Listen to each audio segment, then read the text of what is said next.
Oh, we got a spicy video for you today. But before we get to it, I'm headed to Dallas Fan Expo, teaming up with the powerful John Boy Myers and my homie Davis Ryder, and we're releasing a Dallas Fan Expo comic book, Transformers #7, Battle Damage Optimus Prime. We have trades, we have virgins, and a limited amount will be available at the Dallas Fan Expo booth. You're gonna have to fight for them if you're going down there, or you can join us on Whatnot. Link in the description.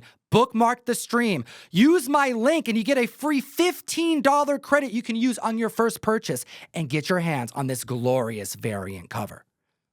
Let's get into the video. Not all 9.8s are created equally. You need to watch this video before you put money down on a graded comic book. Things have changed. Let's get into it. For the 5th time this week, number 10 on the list, we have The Last Ronin, issue number 1 with video game and movie updates. It takes multiple sales to rank on our Hot 10, the hottest books in the world. Hit the like and subscribe. We've been doing this video for over 3 years straight without skipping a beat. And we have a video game in production, as well as a live-action R-rated movie with news about both for the first time coming in this week. Usually when we hear about delays in movies, it's not a good thing. There's either reshoots that are required or testings didn't go well, but this movie was delayed for a good reason. We've heard rumors about a Last Ronin movie for quite a long time, and as it pertains to this lengthy delay, I do agree with you, Jem. This is good news because Kevin Eastman in an interview stated that back in 2022 when Last Ronin was actually finished up, Paramount was interested in bringing it to a live-action adaptation, but they decided to hold on it because of TMNT Mutant Mayhem, the animation, and it was successful, but they wanted to give The Last Ronin a little bit of room to breathe.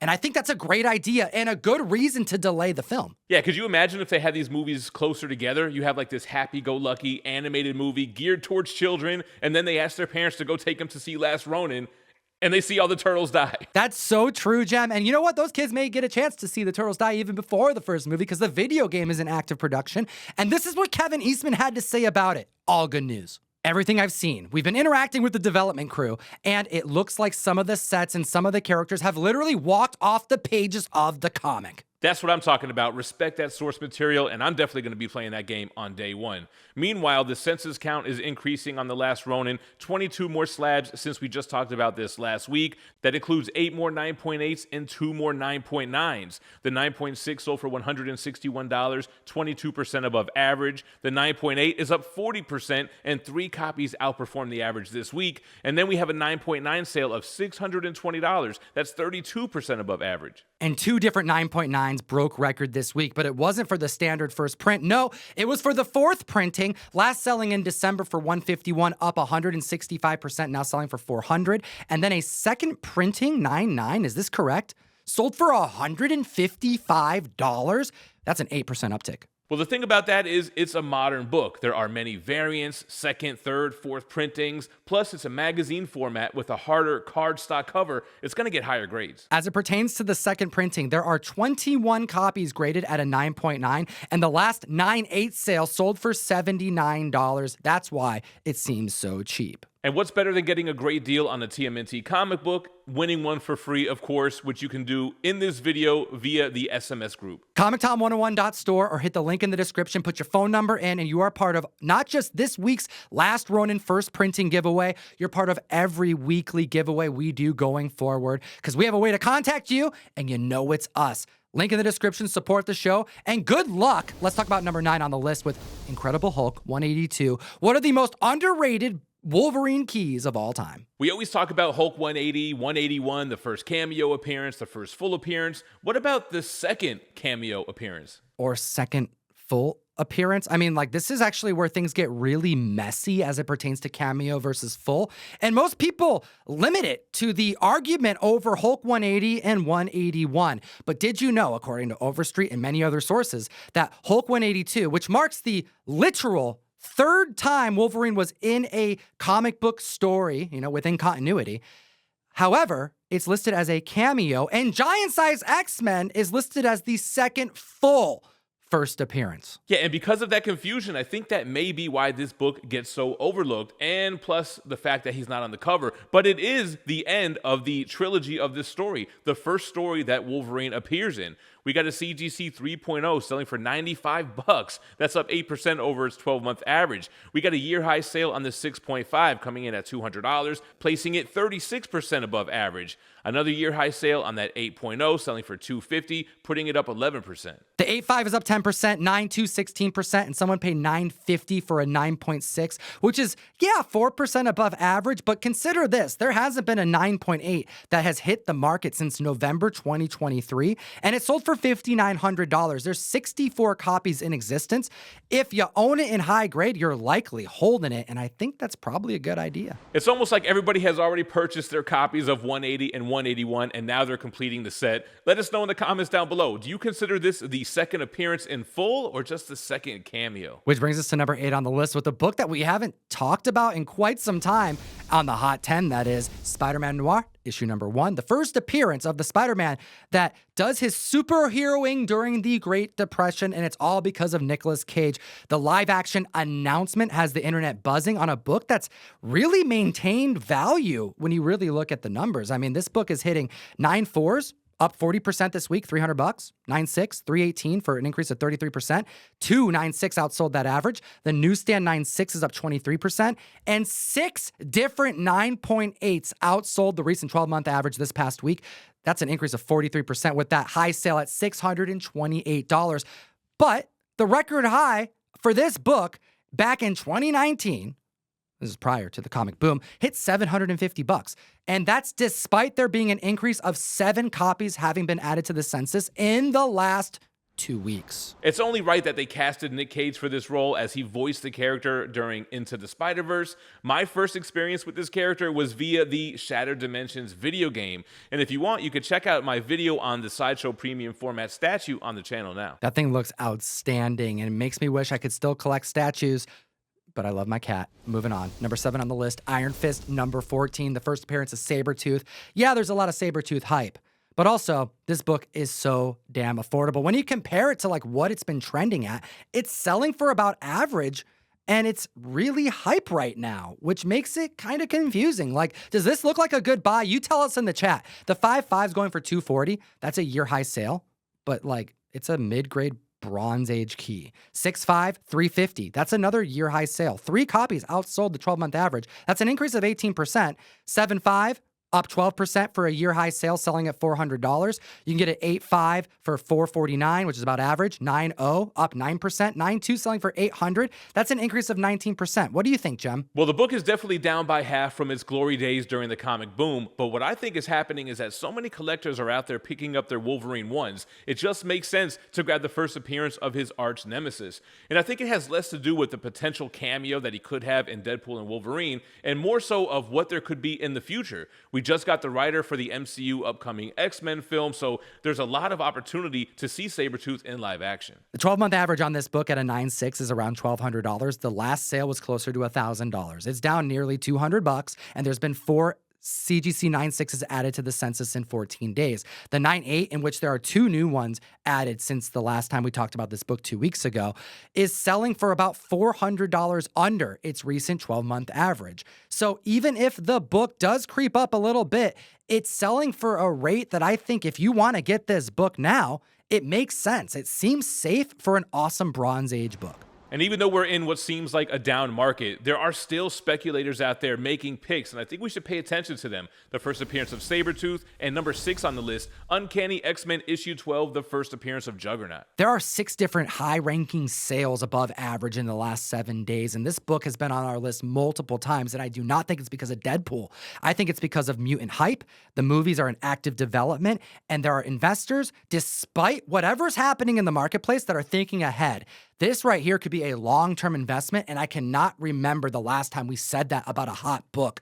The 1.8 is up 9%, the 3.0, 6%, and the 4.5, 2%. The 5.5 is up 7%, the 6.0 is up 10%, and the 7.0 clocked in a sale at $1,803, putting it 28% above average. Juggernaut's going to be a member of the new team, starting with X-Men number 1 that's coming out, the relaunch they're doing, and then Vinnie Jones, the former person who portrayed Juggernaut on the screen, has said that he's not reprising the role, but we can't trust any of them. And definitely keep an eye out on my channel because I do plan on reading and reviewing the X-Men relaunch when it comes out. Moving on to number 5 on the list, shout out to Dynamite. We've got Thundercats issue number 1. Now, this is a Marvel book. However, we got to give credit where credit's due. Why else would there be 7 high average sales exceeding the 12-month average in the last 7 days? We haven't heard any updates about the movie that was in production that was announced back in 2022. Adam Wingard, Godzilla vs. King Kong director, slated to bring that to the big screen. It has to be because of what Dynamite's doing when not just their Thundercats IP, but so many other nostalgia plays that they're making as it pertains to comics. Yeah, they did Scar from The Lion King, Darkwing Duck, Maleficent, Space Ghost, and I hear they got Powerpuff Girls and The Invincibles on deck. It's been 3 months since we've chatted about this book last, which is right around the time Thundercats really started booming because Dynamite took it over.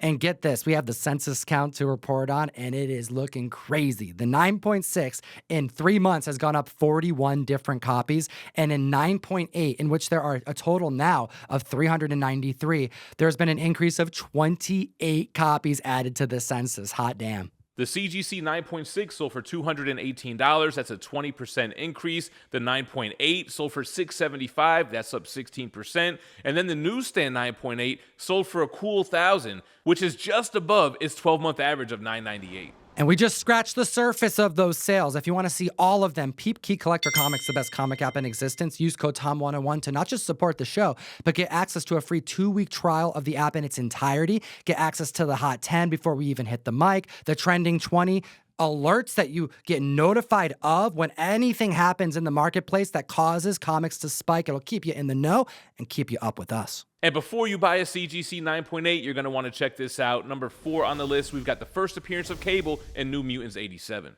Let's just get the numbers out of the way. The newsstand 9.4 is up 7%. The 9.6, 3 copies outsold the recent 12-month average at an 11% height. And the 9.8 sold for $504. 3 copies outperformed the 12-month average. And that's an 8% uptick when you compare it to the recent 12-month average. The census count is exploding. Prices are volatile. We know these things. But what's the landscape going to be over the next year or two with new 9.9s and new 10.0s and an uptick of 9.8s like we've never seen before? It's uncertain. We don't know. We can hypothesize. But one thing I do know is that if you're going to buy a 9.8, it has to be a real 9.8. And this used to be the New Mutants key to own before New Mutants 98 blew up. I mean, you got Todd McFarlane and Rob Liefeld doing the cover, a great character that they did so much justice for in the X-Men 97 animated series. There's cameo potential with Wolverine and Deadpool. There's also potential in the X-Men live-action movies. Now, here's the thing. This is more affordable than a lot of the hot books on our list. Look at the 9.8 sale, averaging about $466. The highest sale this week coming in at $504. The last GPA sale being $450. So if you're going to buy this book now, which it's really going for what it should be going for, you want to make sure it's a 9.8 and not a 9.6 I got a gifted grade on a grader's good day. Plus or minus $50, even $100. This book is reasonably priced right now. It's an excellent book. And yes, the census may blow up. We've seen that with some books on the list.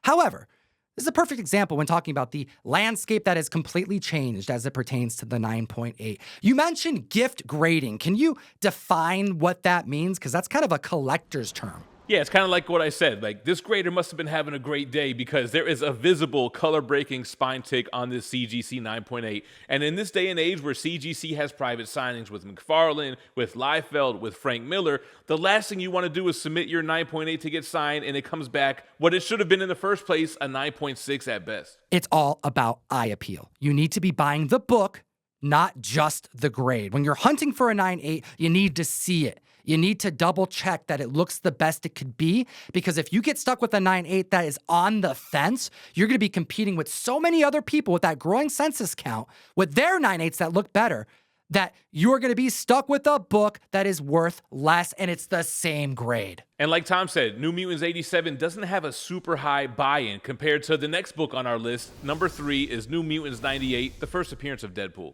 Shout out to all the peeps who did YouTube videos about our coverage on Wolverine 1 and New Mutants 98. The census count has been exploding like we've never seen in comic history, and the prices have kind of maintained like overall, they're ranking because people are spending a lot of money on these books despite the census change. And we've been warning people and telling people to slow down and to not overspend.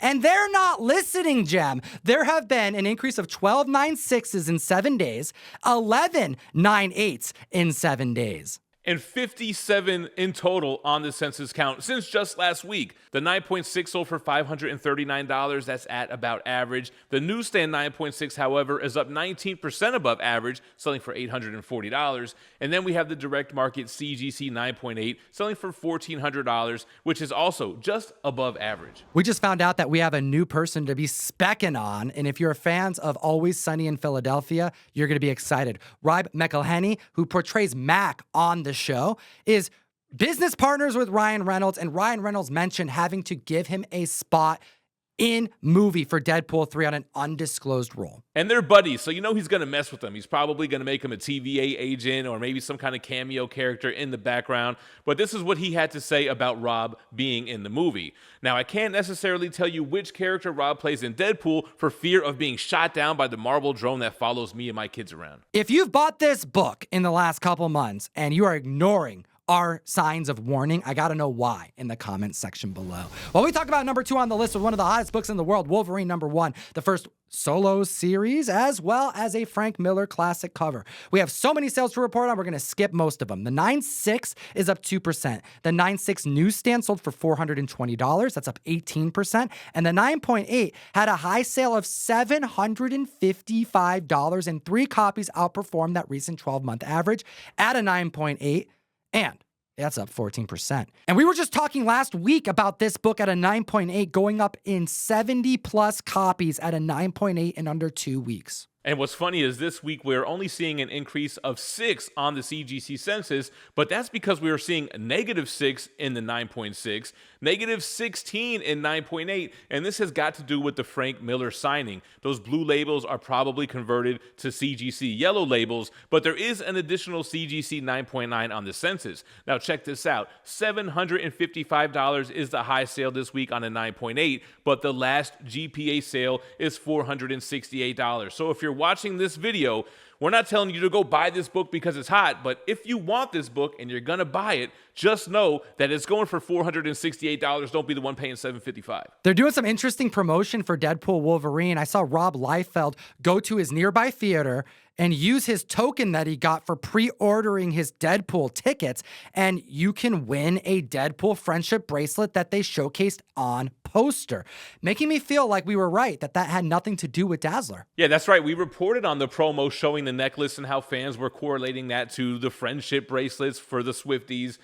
I'm not really convinced that it doesn't have anything to do with that. Even Rob Liefeld got one. He actually put one on one of his Deadpool statues. And since we're on the subject with Wolverine #1, Frank Miller has his American Genius, that's the title of his new documentary, coming to a theater in New York on June 10th. It's only going to be for one night. I imagine it's going to be slated for streaming very soon, shortly after. But this is really cool. It's going to cover the accomplishments and his impact on the comic book industry, which was vast. The algorithm is doing its thing because I've been getting bombarded with advertisements for that documentary. And moving on to #1, make sure to like this video. Make sure you're subscribed. We just talked about Dazzler, and her first appearance is still dominating the Hot 10 list. The #1 hottest book in the world is still Uncanny X-Men issue number 130, the first appearance of Dazzler. Over 14 different sales trended above the recent 12-month average in a short 7 days. Let's just start with the newsstand 9.2. So it sold for $340 for an 18% increase. 3 copies outperformed the 12-month average this week. The direct 9.4 is up 16%. The direct 9.6 is up 11%. The CGC 9.8 just sold for $1,700, which is 8% above average. The newsstand 3.5 last sold in September for $96. It's up this week 46% for a record-breaking $140 sale. And the newsstand 4.5 did the same thing, last selling this past February for $129, up 30% for an all-new record high of $168. And the only new news we have is twofold, and both point away from Dazzler. Well, the first has to do with Scarlett Johansson. We know she's set to produce a project for Marvel and not star in it. Now, when she was originally cast as Black Widow, it was up in the air as to which character she was going to play, whether it's going to be Black Widow, Scarlet Witch, or Blonde Phantom. That's right. And this past week, we're hearing rumors that Taylor Swift may be tied to portray this golden age character that no one really knows. But that's why She-Hulk #2 from the Volume 2 run is spiking this past week. But that was on the trending video. The other news is that there's rumors that she has begun conversations with Kevin Feige about joining the Marvel Cinematic Universe, which would imply that she hasn't already done so, making the Dazzler spec start to crumble. Yeah, so that's bad news for the Taylor Swift hype, but I gotta tell you, this upcoming comic book series for Dazzler feels like it's inspired by Taylor Swift. That's right. They're going to be taking us backstage, She's on tour, and we're going to see what it's like. She has also supporting characters who help put the tour together. You got to have your roadie, right? No better mutant to get than Multiple Man. This is going to be a fun mini-series that I'm absolutely going to pick up, but I can't tell. I still got to know from the community in the comment section below. Do you think Dazzler is still fair play? Clearly, members of the community think it is. I mean, they're paying above the 12-month average for 9.8 almost every single week. And that's despite 22 more Slavs being on the census from last week, including 6 more 9.8s. If you want to support the show directly, we'll send you some comics every month and get you ahead of Deadpool 3 with an Ivan Tao Deadpool Wolverine World War III variant. We are also pairing that up with one of either a trade or virgin variant of Ghost Spider #1. Cover art done by Greg Horn. ComicTom101.com to join the community. Link in the description for everything. And as always, Geek responsibly and stay minty fresh. Enough said.